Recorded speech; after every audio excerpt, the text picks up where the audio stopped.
अस्सलामुअलैकुम रहमतुल्लाहि व बरकातुहू my YouTube friends, welcome back to my channel. Hope कि आप लोग बिल्कुल ठीक ठाक हैं और आप सबकी दुआ से अल्हम्दुलिल्लाह मैं भी ठीक हूँ। और अल्लाह पाक से यही दुआ है कि आप लोग हमेशा सही सलामत रहे, खुश रहे अपने अपने घरों में, अपनी फैमिली के साथ। आमीन सुम्मा आमीन। नमाज़ पढ़ा कीजिएगा, नमाज हम पर फ़र्ज़ है।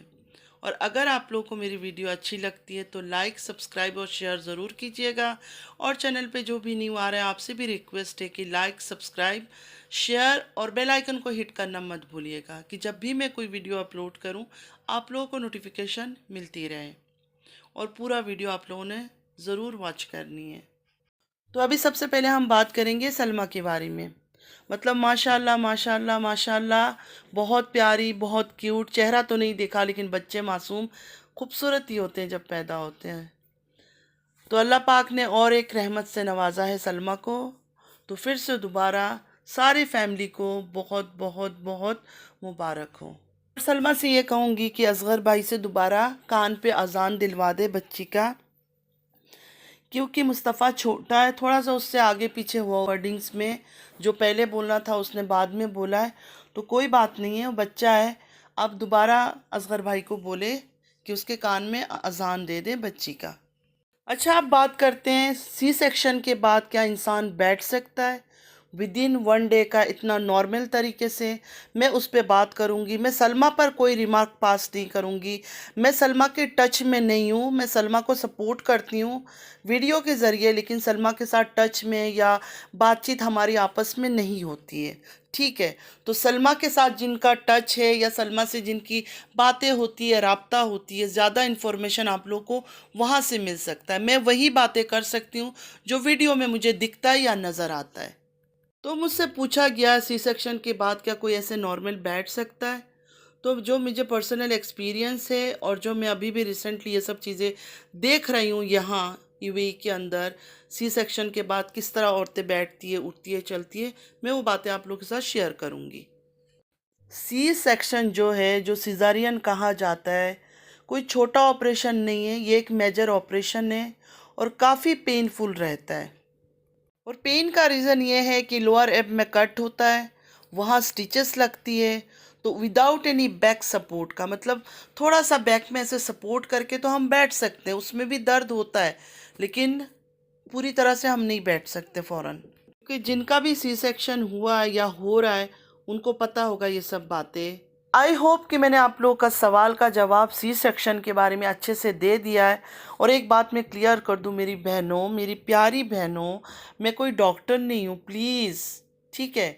लेकिन हाँ, इस बारे में सबको पता है। अगर आप गूगल भी सर्च कर लेंगे तो सी सेक्शन के बारे में आप लोग को पता चल जाएगा ये सब चीज़ें। फिर भी आप लोगों ने मुझसे पूछा तो मैंने बता दिया। अब दूसरी बात, सलमा कैसे बैठी है, नहीं बैठी है, उसने बैक सपोर्ट लिए बिना किस तरह वो बैठ गई है, प्लीज़ मुझसे ये सब बातें मत पूछे। ये सब का जवाब सलमा ही दे सकती है, मैं नहीं दे सकती हूँ। इतना कहूँगी, हो सकता है सलमा में पेन को बेयर करने की टॉलरेशन पावर ज़्यादा हो, इसलिए वो बैठ गई है। बात ख़त्म। चले अब हम बात करते हैं एक साइको टाइप औरत की, जो अपने आप को बहुत ही लड़की, स्वीट 16, पता नहीं क्या समझ रही है। उनके बारे में बातें करते हैं, ठीक है। मुझे यकीन है कि मुझे नाम लेने की ज़रूरत नहीं है, आप लोग को पता है कि वो कौन है ना। लगी आज सावन की फिर वो झड़ी है, वही आग सीने में फिर जल पड़ी है। मुझे ये सॉन्ग इसलिए याद आया, मुझे ऐसा लग रहा है कि इनके सीने में भी बहुत तेज़ आग लगी हुई है। अब ये आग कौन सी तबाही लाएगी, कौन से घर को बर्बाद करेगी, आने वाले वक्त में ज़रूर हम सबको पता चलेगा। आजकल ओवर एक्टिंग कुछ ज़्यादा ही हो रहा है, कुछ ओवर हो रहा है। देखो इधर मेरी तरफ, अब हस्बैंड को मैं अकेले नहीं छोड़ूंगी। मुझे लगता है इस बेशरम औरत से, फिर भी उसका जो सो कॉल्ड हस्बैंड है उसमें थोड़ी सी 1% जो है ना शर्म बाकी है अभी भी। जितना ही वो बेशर्मी हरकतें कर रही है, टच कर रही है, हंस रही है, खिलखिला रही है, मैंने देखा कि वो थोड़ा सा बंदा जो है ना डिस्टेंस रख रहा है। अगर इस औरत को अपने हस्बैंड से इतना प्यार का दिल हो रहा है, इतना इसका मोहब्बत, इतनी फीलिंग्स इसके अंदर आ रही है, तो आई थिंक इसके घर में बेडरूम तो है। ज़रूरी तो नहीं है कि कैमरे के अंदर सारा प्यार हम दिखाएं। कैमरे के अंदर तो हम वो चीज़ें दिखाते हैं जो लोग देखकर हमें व्यूज़ देते हैं। उसका रियलिटी के साथ कोई ताल्लुक नहीं है। ख़ासकर हस्बैंड वाइफ के बीच जो भी रिलेशनशिप होता है, रिश्ता होता है, प्यार, नोक-झोंक, लड़का लड़की अगर कर रहे हैं ना, बिल्कुल यंग लड़का लड़की जो अभी अभी शादी होकर आई है, तो थोड़ी समझ आती है। लेकिन एक जवान बच्चे की माँ, 3 बच्चों की माँ, ये सब जो हरकतें कर रही है ना, वो हज़म नहीं हो रहा। मुझे तो बिल्कुल ही डाइजेस्ट नहीं हो रहा है। तो इसका ओवर एक्टिंग बिल्कुल डाइजेस्ट नहीं हो रहा है। यकीन माने चीप किस्म की औरत लग रही है ये, बिल्कुल जो एक चीप किस्म की गंदी औरतें होती है ना, उस टाइप की लग रही है। फिर कहने लगी दुबई से जब से आए हो फिर इधर उधर घूम रहे हो, ऐसे कर रहे हो, ऐसे कर रहे हो। तो ये औरत इतनी झूठी है, इतना झूठ बोलती है कि खुद ही भूल जाती है। तारा, याद करो ना, जब तुम रोती थी अपने यूट्यूब वालों के पास, तब भी तो तुम यही कहती थी मेरे से बात नहीं करते हैं, सारा दिन फ़ोन में लगे रहते हैं। तो ये सब आदत तो इस आदमी का पहले से ही है। तो अभी तुमने दुबई को बदनाम कर दिया कि दुबई से आने के बाद ऐसा कर रहा है, अब मैं नहीं छोड़ूंगी। तो ये तो पहले से ही ऐसे था, पहले भी तुम रोती थी इन बातों को लेकर। यही झूठ और मक्कारी करके हस्बैंड के नाम पर तुम डॉलर कमाती थी, तुम भूल गई हो। मेरे से बातें नहीं करता है, सेकंड मैरिज करके आ गए हैं, 13 साल की मोहब्बत से फ़ोन में लगे रहते हैं, मेरे से बात ही नहीं करते। तुम जानबूझ के बातें करती थी और उसको सिखा के रख देती थी कि तुम बातें नहीं करना, और वो बात नहीं करता था, फ़ोन में ही लगा रहता था। तो नया तो कुछ नहीं है, उस वक्त भी ऐसे ही था। अभी तो इनको चस्का लग गया है बाहर घूमने का। झूठी, तुम भूल गई हो वो दिन। थोड़ा पीछे जाओ। तुम और दिलबर बैठ के अपने बेडरूम में, बेड के ऊपर, डबल बेड के ऊपर यही बातें कर रहे थे ना कि सारी सारी रात बाहर घूमते हैं, घर पे खाना भी नहीं खाते हैं। और तुम और दिलबर बैठ के उसके पीछे बैकबाइटिंग कर रहे थे, जो हमने वीडियो भी बनाई थी काफ़ी लोगों ने, कि हस्बैंड नहीं है और बेड पे बैठ के दिलबर के साथ तुम उसके बारे में बुराई कर रही हो। अभी तुम कह रहे हो अभी आदत लगा है, उसको पहले से ही आदत है ये सब। ठीक है, खैर इस औरत के पास कंटेंट ख़त्म हो गया। अभी ये गंदगी करेगी इस सीज़न में, और भी पता नहीं आगे चल के बहुत कुछ शायद दिखाने वाली है, क्योंकि टच टच करने का इसको बीमारी लग गई है, या किसी को जलाने की। 100% मुझे यकीन है किसी को जेलस करने की कोशिश कर रही है। शायद वो बंदा खामोश बैठ गया है, इससे बात करे, पहल करे, कुछ ना कुछ वो कर रही है, ठीक है, और किसी और को दिखाने के लिए कर रही है। साजिद के साथ ये प्यार मोहब्बत जो कर रही है ना, वो 100% किसी और को दिखाने के लिए, किसी और को जेलस करने के लिए। थोड़ा सा भी शर्म हया कुछ भी नहीं है इस औरत के अंदर। ये कहती है मैं अपने बाप की इज्जत ऊंचा कर रही हूँ। नहीं, तुम अपने बाप की जो इज्जत है ना, वो ख़राब कर रही हो। बेचारे दुनिया में नहीं है, लेकिन फिर भी उनकी इज्जत ख़राब कर रही हो, क्योंकि तुम्हारे नाम के साथ उनका नाम जुड़ा हुआ है। आप सबके सामने सब कुछ है। विलेज जाके इसने सिर्फ और सिर्फ गंदगी की है, सिर्फ और सिर्फ उसको बेडरूम में भेजती रही, और उसके बाद खुद हाथ पकड़ना, फील करो, आंखों में आंखें डाल के गेम खेलो। कराची आते हुए बेटा जवान गाड़ी के पीछे बैठा हुआ है, और माँ यहाँ रोमांस कर रही है। 14 साल कैसे गुजरे, कैसा लगा, कैसे फील किया। मतलब हम अपने बच्चों के सामने अगर हस्बैंड के साथ इतना फ्री से इजी होके उठेंगे, बैठेंगे, सोएंगे, तो बच्चे में शर्म हया कहाँ से आएगी। बच्चे भी फिर वैसे ही बेशर्म और बेगैरत निकलेंगे। चलो एक पल के लिए मान लेते हैं इसके दिल में प्यार की आग लग चुकी है साजिद के लिए। तो भाई तुम्हारे घर में बेडरूम है ना, अल्लाह ताला ने तुम्हें घर दिया है, इतने कमरे दिए। जाओ किसी कमरे में बैठो, जाके बैठ के दोनों बातें करो, हंसो, मजाक करो, जो मर्जी करो।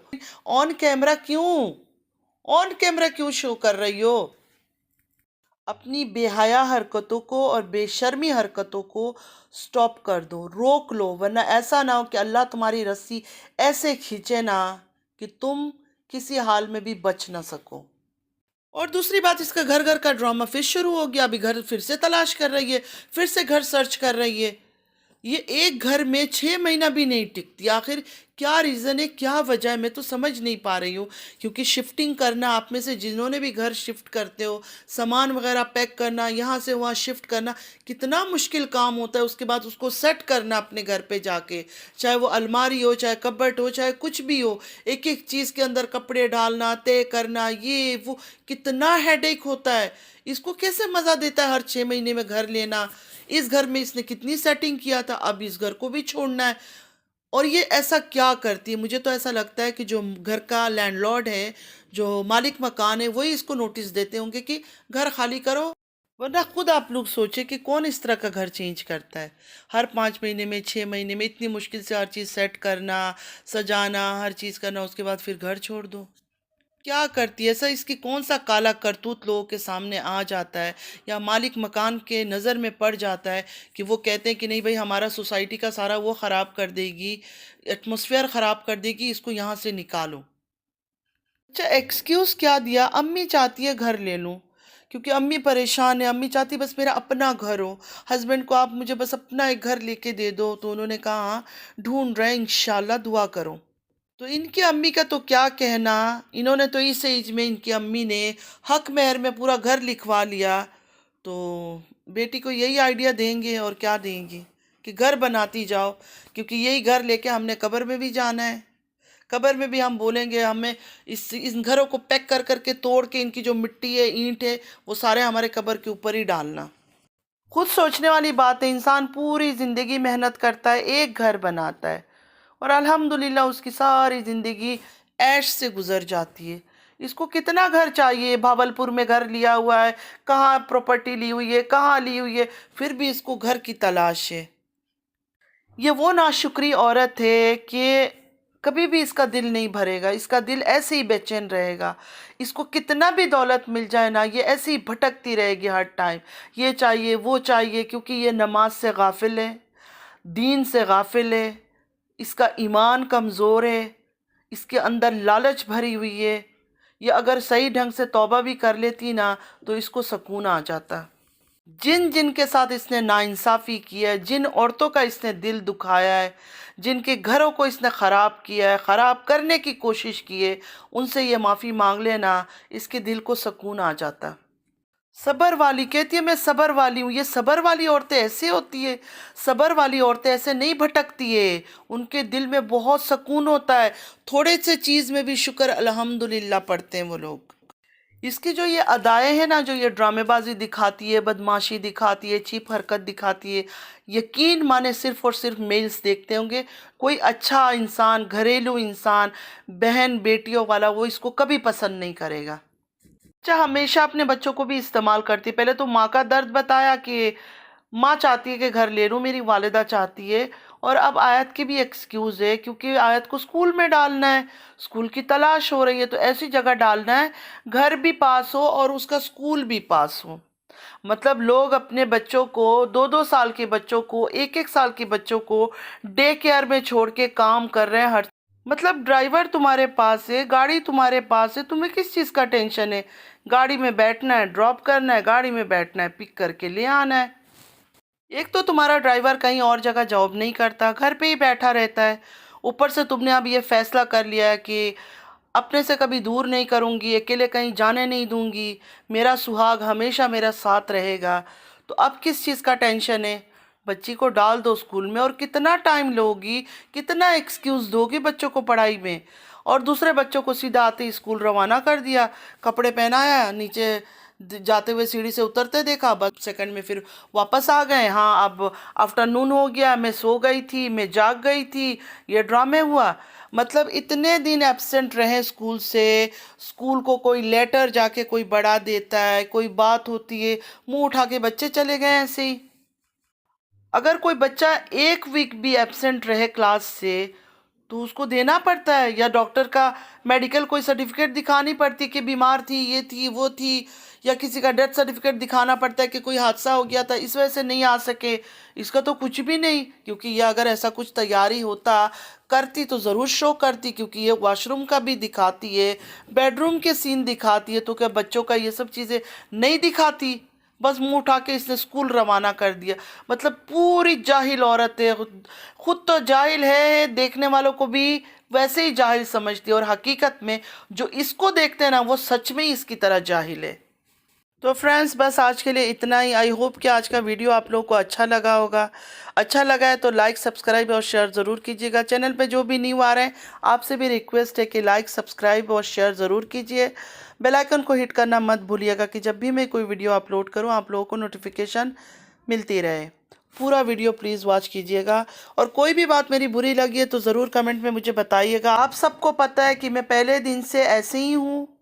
मुझे कोई अनभक्ति का टाइटल नहीं चाहिए, अंधा भक्त मैं किसी का बनना नहीं चाहती हूँ।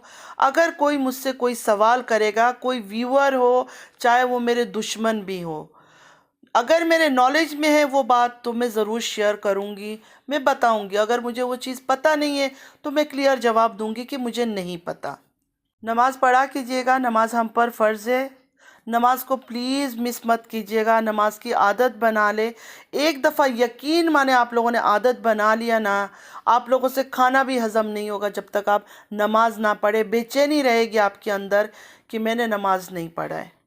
अल्लाह पाक हम सबको हिदायत दे, आमीन सुम्मा आमीन। बुराई, गंदगी और बुरे लोगों से हमेशा दूर रखे, हमें भी हमारी औलाद को भी, आमीन सुम्मा आमीन।